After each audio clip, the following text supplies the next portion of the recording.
व्रत का जो नियम है वो एक ही नियम है जो शिव महापुराण के अंतर्गत है। सुबह पूजा की थाली लगाई है। 5 व्रतों का विधान है, छठा व्रत का विधान नहीं। कितने व्रत? 5। सुबह पूजन की थाली लगाई है। पूजा की थाली, अभिषेक का सामान सब लेकर आप मंदिर में जाइए। शिव मंदिर में जाकर बाबा का जल अभिषेक पूजन करिए जिस हिसाब से आप करते आए हो। पूजन की थाली में सामान उतना रखना जो शाम को भी आपके साथ चला जाए, अलग से नहीं रखना पड़े। अलग से केवल शाम को दिए रखो, जल रख लो थोड़ा सा, और बाकी का जो मिष्ठान आप तैयार करोगे बस वो, बाकी का चंदन नबीर गुलाल ये सब सुबह की थाली का रखिए, थोड़ा फल जो भी रखना। सुबह पूजन करो बाबा का, निवेदन करो, घर आ जाओ, थाली को ढक कर रख दीजिए।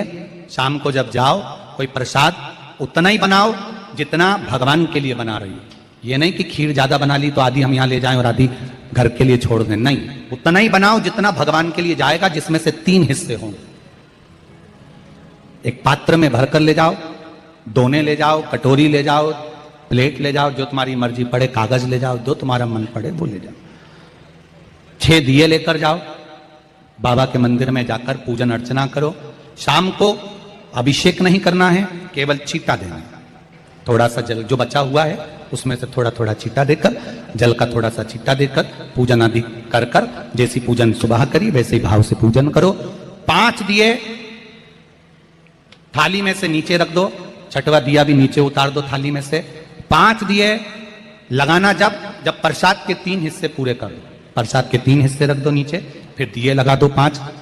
एक दिया उठाकर जिसको जलाया नहीं है वापिस अपनी थाली में रख दो। 5 दिए प्रज्वलित कर कर बाबा को निवेदन कर दो, बाबा आज मेरा पहला पशुपति व्रत है, इसको स्वीकार करना। दिल से बाबा इस कार्य के लिए मैंने करा है, इसको स्वीकार कर लेना।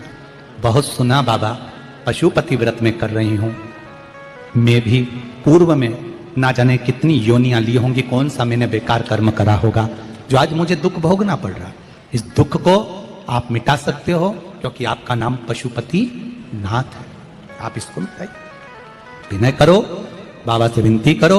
एक दिया, एक प्रसाद का हिस्सा थाली में लेकर आ जाओ, बाबा को निवेदन कर कर, बाकी का वहां छोड़कर एक दिया, एक प्रसाद का हिस्सा लेकर आ जाइए। एक दिया, एक प्रसाद का हिस्सा लाए, घर के अंदर प्रवेश करते समय सीधे हाथ की ओर बैठकर, अपने घर की ओर मुख कर कर सीधे हाथ की ओर उस दिए को घर के बाहर प्रज्वलित कर दो। भगवान से विनती करो, भोलेनाथ आप मेरे घर में प्रवेश कर कर मेरा कार्य सिद्ध करें। बाबा को निवेदन कर कर अंदर जाइए। भोजन करने से पहले जो मीठा है, एक हिस्सा प्रसाद का है, उसको खा लीजिए। उस हिस्से में से किसी को नहीं देना, चाहे घर में बच्चे हों चाहे बड़े हों। उस प्रसाद का हिस्सा केवल तुमको खाना। पहले प्रसाद खाइए, उसके बाद में फिर भोजन करिए। एक समय फलाहार कर सकते हो, दूसरे समय भोजन कर सकते हो। इसमें जरूरी नहीं कि आपको मीठा ही खाना है। शाम का जो प्रसाद बनेगा वो मीठे का ही भोग लगेगा। सुबेरे आप आराम से नमकीन का भी फलाहार कर सकते हो, मीठे का भी फलाहार कर सकते हो। फलाहार के लिए कोई मना नहीं है, फलाहार आप कैसा भी कर सकते हो। पर भोजन जब करोगे, अन्न जब खाओगे, जब पहले भगवान का प्रसाद खा लो। 4 पशुपति व्रत पूर्ण हो, बीच में अगर कहीं रजस्वला धर्म आ गया, आपको पूजन नहीं करना है, घर में कोई सूतक सावड़ आ गया, या कोई व्रत फंस गया, एकादशी आ गई, या कोई व्रत आ गया, तीज आ गई, चतुर्थी आ गई, जिसका व्रत करते हुए आए हो, तो पशुपति व्रत उस दिन मत करो, फिर अगले सोमवार कर लेना। 3 हो गए, एक रह गया बीच का, उसको अगले में करो, वो चौथे में गिनती में आ जाएगा। 5वां छूट गया, कोई बात नहीं, 1 महीने बाद तो होगा, 8 दिन बाद तो होगा, 15 दिन बाद तो होगा, फिर उसको गिन लो, 5वां हो जाएगा। महाराज ऐसे 5वां व्रत जब आए, 5वें व्रत के दिन शाम को जब पूजन करने जाओ, एक श्रीफल, कुछ रुपए, 11 रुपए आदि जो भी है, नारियल पर रखकर बाबा को विनय कर कर, बाबा आज मेरा पशुपति व्रत पूर्ण हो रहा है, आपकी कृपा हो, मेरी झोली भरना बाबा, विनती करो। और वो श्रीफल रुपया रखकर 5 दिए लगाकर, एक दिया वापिस लेकर, एक हिस्सा प्रसाद का लाकर देहली पर अपने वही दिया लगाकर अंदर प्रवेश कर कर भोजन ग्रहण करो। बाबा को निवेदन कर लो। पशुपति व्रत का कोई उद्यापन नहीं है, पशुपति व्रत का एक ही उद्यापन है, जो श्रीफल और 11 रुपए आपने मंदिर में रखे हैं, वो उद्यापन के भाव से रखे हैं, भगवान को नमन कर कर रखे हैं। ये पशुपति व्रत। अब दुनिया के लोग इसको पशुपति व्रत को कहीं इतनी बत्ती लगा दो, तो इतनी बत्ती का दिया लगाओ, तो ऐसा करो, तो गलत। उसका नियम जो है वो एक ही, उस नियम के अलावा कोई नहीं। आप प्रेम से करो, स्नेह से करो, उसको दिल से विचारो, मन से विचारो। शंभो शरणे पड़ी, मांगू घड़ी रे घड़ी, दुख काटो दया करी निदर्शन। आप दिल से उसका स्मरण, ये पशुपति व्रत है। एक व्रत करने के बाद अगला जब व्रत करो तो थोड़ा रुक कर करना, एक साथ लगे लगाए व्रत ना करिएगा, थोड़ा रुक कर करिए, इंतजार करो 3 महीने का कि बाबा मेरी ऊपर कृपा जरूर करेगा। दिल से करा है तो वो दिल से देगा, झोली भर कर देगा, ये निश्चित है, उसका व्रत फल देता है। करना जरूरी नहीं है कि व्रत माताएं करेंगी, पुरुष कर सकता है, बच्चे कर सकते हैं, बूढ़े कर सकते हैं, बड़े कर सकते हैं, बेटा बेटी कर सकते हैं, नवयुवक बच्चे कर सकते हैं, पर दिल से करो उस पशुपति व्रत। कोई आपका दूसरा व्रत फंस गया है तो पशुपति व्रत को छोड़ दो। उस दिन आपका जो व्रत है, एकादशी हो, चतुर्थी हो, तीज हो, छठ हो, उसको कर लो। नवरात्रे फंस गए, नवरात्रे कर लो, उसके बाद कर लेना पशुपति। जितने व्रत रह जाए उस व्रत को बाद में। महाराज शिव कृपा, व्रत एक ही मंदिर में करना। जिस मंदिर में पहला व्रत करा है उसी मंदिर में 5 व्रत करना। ये नहीं कि हम मायके में 2 व्रत करके आ गए और तीसरा व्रत हमने ससुराल में कर लिया। नहीं, 2 व्रत करके मायके से आ गई हो तो 3 व्रत भी मायके जाके ही करना। अगली बार ऐसे जाना कि सोमवार बीच में फंस जाए और तुम 1 व्रत करके आ जाओ। मायके में अगर व्रत कर रही हो तो अपनी पूजन का सामान अपने ही रुपए का होना चाहिए, मायके के पैसे का नहीं चाहिए। कुंवारी होती और तुम मायके के सामान से पूजन करती, अगर कुंवारी होती तो तुम्हारा वो पूजन लगता, पर विवाह होने के बाद, गोत्र बदलने के बाद आप अपना पूजन का धन अपना खर्च करें। हम तो यहां तक कहते हैं मंदिर में भी अगर लोटा भरा हुआ रखा है, मंदिर में बाल्टी भरी रखी है, आप पहले अपना कुछ रुपया दान पेटी में डालकर फिर आप उस लोटे का प्रयोग करें।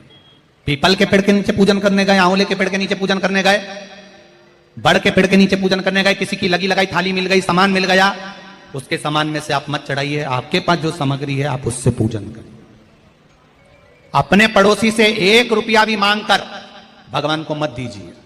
जिस भगवान को देते हो उस भगवान को बुरा लगता है कि मेरे सामने खड़ी होकर हाथ पड़ोसी के आगे फैला रही है, तुम मुझसे मांग, मैं तुझे झोली भर कर दूं।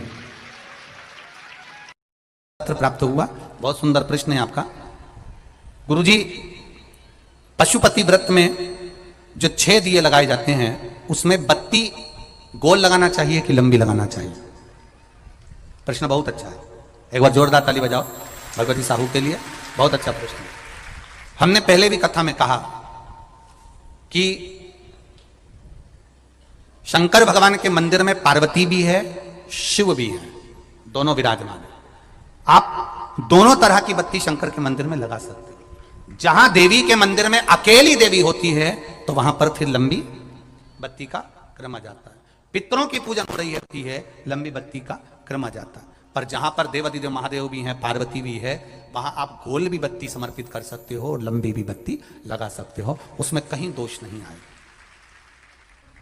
फिर आपने वर्णन करा 5वां व्रत पूर्ण होने पर 108 पुष्प या चावल बेलपत्र चढ़ाते हैं। सबको एक साथ चढ़ा देना चाहिए कि एक एक करके चढ़ाना चाहिए? वैसे शास्त्र रीति के अनुसार पशुपति व्रत में जो 5वां सोमवार पूर्ण होगा और आप 108 अगर कोई वस्तु चढ़ा रहे हो तो एक एक कर श्री शिवाय नमस्तुभ्यम, श्री शिवाय नमस्तुभ्यम, एक एक कर चढ़ाना चाहिए। एक साथ हाथ में लिया और एक साथ नहीं चढ़ाना, एक एक कर समर्पित। बहुत अच्छा प्रश्न है। एक प्रश्न जो आपने किया था उसका उत्तर इस कथा में चल रहा है, नंदी वाला। जो प्रश्न आपने तीसरा करा है उसका उत्तर इस कथा में चल रहा है कि आप कहते हो कि मंदिर से जाते समय नंदी के कानों में कहकर चले जाओ। बैठिए बैठिए बैठिए बैठिए। बहुत सुंदर प्रश्न है आपके, बहुत भाव से और आनंद से आपने करा, और जनमानस के कल्याण के प्रश्न है ये, केवल आपके लिए नहीं है, ये सबके लिए इतने जोरदार प्रश्न है। जो गलती भी करते होंगे तो उसको सुधार सकते। आपने कहा कि नंदी के कानों में कहना चाहिए। लोग हंसते हैं, कहते हैं बताओ वो नंदी के कानों में भगवान को कहना चाहिए। वैसे तो हम आपको एक बात बताते हैं कि दुनिया के लोग किसी दूसरे धर्म की कभी हंसी नहीं उड़ाते। दुनिया के लोगों को दूसरे का धर्म अच्छा लगता है। दुनिया के लोग सबसे ज्यादा हंसी उड़ाते हैं तो हमारे सनातन धर्म की ही उड़ाते हैं, और जी खुद उड़ाते हैं, दूसरा उड़ाने वाला नहीं होता। दूर के ढोल हमें समझ में आते हैं, उसका धर्म हमें समझ में आ गया, उनका क्या है, ऐसा है, आओ कुछ नहीं, उनके धर्म में ऐसा है, कितना आनंद हमें दूसरे के धर्म में लग रहा है, और हमारा सनातन धर्म हमको बुरा लगता है, हमारे सनातन धर्म हमें बुरा लगने लगा। अरे भाई, लोग कहते हैं कि नंदी के कान में कहते हो, ये कोई हमारे पुराणों में या शास्त्रों में लिखा है? भगवती बहन साहू, आपको धन्यवाद देना चाहूंगा और एक बात कहना चाहूंगा,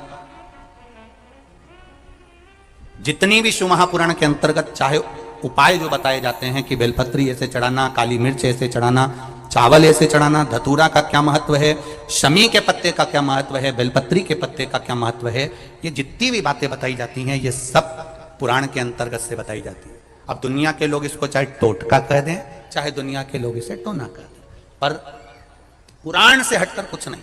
और आप लोगों को अगर बोला है कि नंदी के कान में कहकर भगवान शंकर के मन में बात पहुंचे, तो ये क्यों कहा, तो ये भी हमारी शिव महापुराण में लिखा है, जलंधर के चरित्र में। कोई आपसे कहे कि नंदी के कान में बोलने से क्या होता है, ये जलंधर का चरित्र कह रहा है। मां पार्वती जी का हस्त कमल पकड़कर जलंधर लेकर जाने लगा, वृंदा का पति लेकर जा रहा। वृंदा तो भगवान की भक्ति में लीन रहती थी, उसको तो जलंधर को सबसे ज्यादा तकलीफ थी नारायण से, पर शिव के पास आ गया, क्योंकि ईर्षा प्रवृत्ति, अभी कथा में कहा, कोई कोई ऐसा होता है जिसको तुमसे बेर नहीं होता तो भी अंदर से ईर्षा जाग जाती है, कोई कोई ऐसा होगा जिसको अंदर से ईर्षा जागती है, अपने आप अंदर से ईर्षा जागती है, उसका कोई बेर नहीं, और ईर्षा जाग गई, भीतर से ईर्षा जाग गई। ना आप उससे मिले हो, ना कभी वो आप उसके सामने बैठे हो। कई लोग किसी ना किसी की बुराई करते हैं तो हम लोग पूछ भी लेते हैं, क्यों साहब उनसे मिलकर आए हो क्या तुम? कभी नहीं मिल किया, कभी उनका सामना हुआ नहीं हुआ, तो फिर बुराई क्यों कर रहा? एक ने कर दी थी इसलिए हमारे ध्यान में था तो हमने भी कर दी। लो, वो कुआं में डूब के मरेगा तो तू भी मरेगा का? नहीं। नंदी सामने बैठा है, गणेश जी को मालूम पड़ गया, कार्तिकेय को मालूम पड़ गया, मां पार्वती जी का हस्त कमल जलंधर ने पकड़ लिया और लेकर चला, मालूम पड़ गया, तब नहीं रहा गया। गणेश जी को क्रोध आ गया और गणेश जी महाराज आए, शिव जी को जगाने लगे, पिताजी पिताजी पिताजी कर कर जगाया, उठो पिताजी, पिताजी उठिए, पिताजी जागिए, पिता को जगा रहे हैं। भगवान शंकर नहीं उठे, तप में लीन थे। क्या करें हम, जलंधर के पास में इतना बल है, इतना बल है, और पिता की आज्ञा नहीं होगी तो हम कैसे मार देंगे इसको? मारने को तो मार दें। मां ने आज्ञा करी थी कि जलंधर उसको तारकासुर को मार दो, तो कार्तिकेय ने तारकासुर को मार दिया। शिव जी की आज्ञा नहीं तो हम इसको कैसे मारें? क्या करें?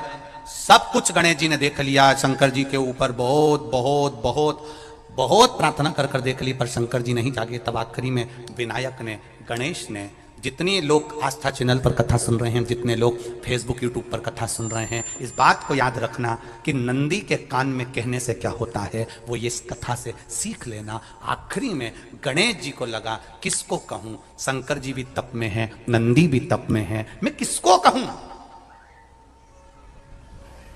शिव जी को कह के कर थक गया, पिताजी को बोल बोल कर थक गया, पिताजी जागते नहीं। अब मैं किसको कहूं ये बात, किससे कहूं?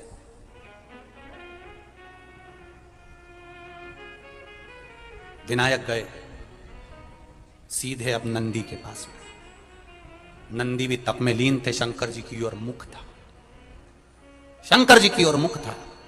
गए और जाकर तुरंत विनायक ने नंदी के कानों में जाकर कहा, नंदीश्वर, मैया का हाथ पकड़कर जलंधर लेकर जा रहा है, पिताजी तप में लीन है, कृपा करिए ना। बस केवल नंदी के कान में कहा, गणेश जी दूर हट गए। नंदी के कान में कहा, शंकर जी के नेत्र खुल गए, शिव जी के नेत्र खुले। ध्यान देना जरा, इस शिव महापुराण की, आशुतोष शिव महापुराण की कथा, जो कथा यहां कही जा रही है, ये कथा पहले के चरित्रों में सुनने को नहीं मिली होगी। जरा ध्यान देना इस संवाद पर, जितने लोग आस्था चैनल पर, जितने फेसबुक यूट्यूब पर सुन रहे हैं। सनातन धर्म की हंसी उड़ाने वाले कह देते हैं नंदी के कान में कहने से क्या होता है, नंदी के सामने जाकर बोलने से क्या होता है, नंदी के पास बैठकर बोलने से क्या होता है, नंदी के पास बैठकर शंकर जी का मात्र दीदार करने से क्या होता है, दर्शन करने से क्या होता है। वो अच्छे से समझ लेना, जो लोग सनातन धर्म पर उंगलियां उठाते हैं वो अच्छे से समझ लें इस बात को।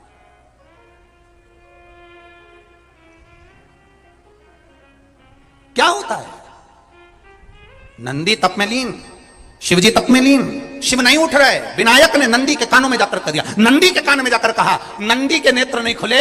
नेत्र किसके खुले? जम के बोलो, महादेव के खुले, शिव जी के खुले। ये मन का तार, नंदी शंकर की आराधना कर रहे थे, शिव अपनी भक्ति में डूबे थे। यहां कहा, यहां पहुंचा, जो दिल में था उस तक बात पहुंच गई। नंदी के दिल में शिव थे, तुम कहे, नंदी ने शंकर तक बात पहुंचा दी। वो सूत्र जो बंधा था दिल से दिल तक का, वो पहुंच गया। वो सूत्र जो दिल से दिल तक बंधा हुआ था, मन से बंधा हुआ था, खबर वहां तक पहुंच गई, खबर पहुंच गई।